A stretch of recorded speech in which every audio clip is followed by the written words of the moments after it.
नमस्ते दोस्तों। आज मैं एक नए सफ़र पर जा रहा हूँ जिसमें टीकमगढ़ के जो वहाँ पर मेटल कास्टिंग की जाती है उससे जो शिल्प बनाए जाते हैं उसको जानने के लिए। ये तो बुंदेलखंड के मैंने बहुत सारी यात्राएं की हैं और बहुत सारा उसको जाना समझा। जो शिल्प है उसको जानने का समझने का लिए मेरी ये पहली यात्रा है। आशा है कुछ अच्छी जानकारियाँ और कुछ जीवन के एक नए अनुभव से जुड़ूंगा। हम लोग इस सफ़र में पहले ग्वालियर से झांसी जा रहे हैं और उसके बाद झांसी से टीकमगढ़ जाएंगे और वह हमारे कल सुबह की यात्रा रहेगी। और आज की यात्रा में हम झांसी को एक्सप्लोर करने के प्रयास करेंगे शाम के समय ओरछा जाकर या अन्य जगह जाकर।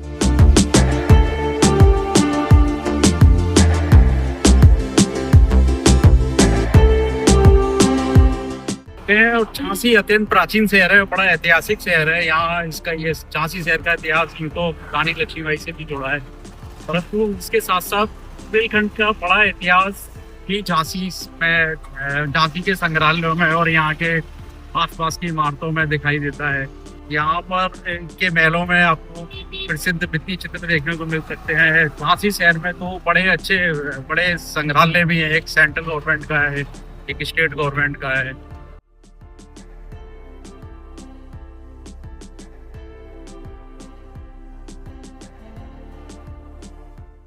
झांसी के पास ही नजदीक है ओरछा, जो कि विश्व प्रसिद्ध है और राजा बुंदेला शासकों की राजधानी रहा और काफी समय तक वहां पर बुंदेला शासकों का राज रहा। और वहां पर एक विश्व स्तर की धरोहर है, वहां पर विश्व स्तर के चित्र हैं और इसके अलावा राम राजा सिद्ध राम भगवान का मंदिर है। हाँ, हम अभी जाकर दर्शन करने जा रहे हैं और आइए चलते हैं ओरछा।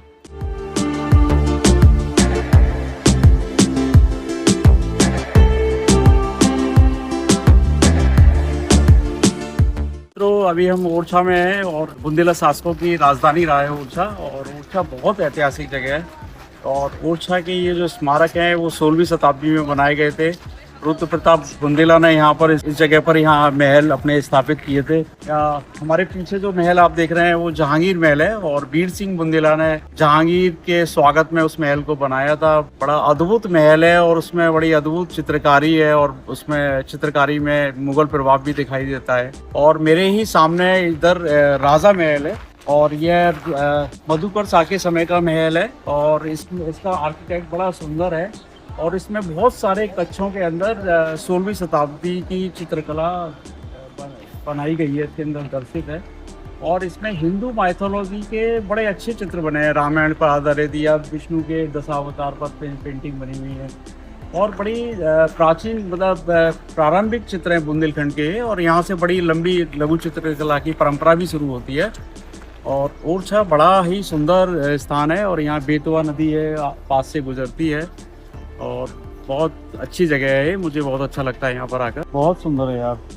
और उसका जो फ्रंट है ना वो उस तरफ है, महल के पीछे की तरफ है। मुख्य प्रवेश द्वार उधर है और इधर पे सामने ही एमपी टूरिज्म ने अपना एक रेस्टोरेंट भी बना रखा है। और इसके थोड़ा आगे जाएंगे तो एक और प्रसिद्ध महल है राय परवीन का। एक नर्तकी थी यहाँ पर ओरछा में जिसका नाम था राय परवीन।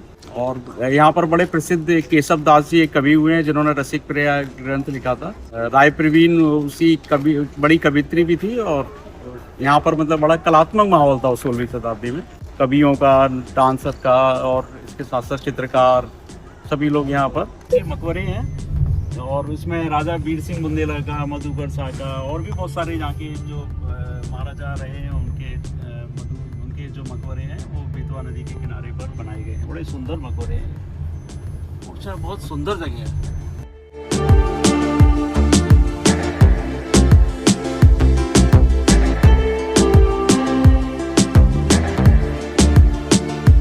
का बड़ा इतिहास है और उसकी प्रसिद्धि भगवान राम राजा मंदिर की वजह से ही है और यहाँ पर साक्षात राम भगवान विराजमान है। और ऐसा बताते हैं कि रानी गणेश कुमारी और वो बड़ी राम भक्त थी और वो भगवान राम की जो मूर्ति है मंदिर में स्थापित है वह उन्हें वहाँ अयोध्या की नदी से प्राप्त हुई थी। और उसमें जो प्रतिमा है उसको वो है ओरछा लेकर आई थी और वह प्रतिमा ही ओरछा में स्थापित है। तो मतलब वह जो प्रतिमा है वो अयोध्या की मूर्ति प्रतिमा है। यहाँ पर साक्षात राम भगवान स्थापित है यहाँ पर। ओरछा के बगल से बेतवा नदी बहती है जो इसको बड़ा रमणीय और बड़ा सुंदर बनाती है ओरछा को। ओरछा के किनारे किनारे से बेतवा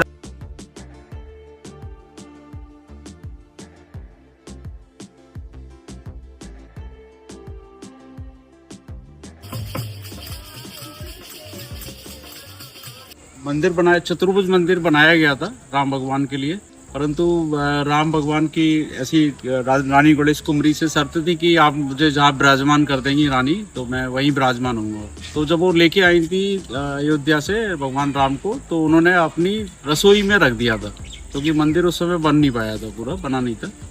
तो जब वो उन्होंने स्थापित करने का करना चाहा तो राम भगवान ने मना कर दिया था कि नहीं, अब मैं यहीं पर ही विराजमान हूँ। तो वो अब रसोई जो है रानी की जो रसोई थी राजा की, उसी में फिर भगवान राम स्थापित हैं, जो भगवान राम के राम राजा मंदिर के रूप में प्रख्यात है। और उसी के सामने जो चतुर्भुज मंदिर है वह उसका निर्माण कार्य किया गया था, परंतु वह मंदिर के रूप में स्थापित नहीं हो सका।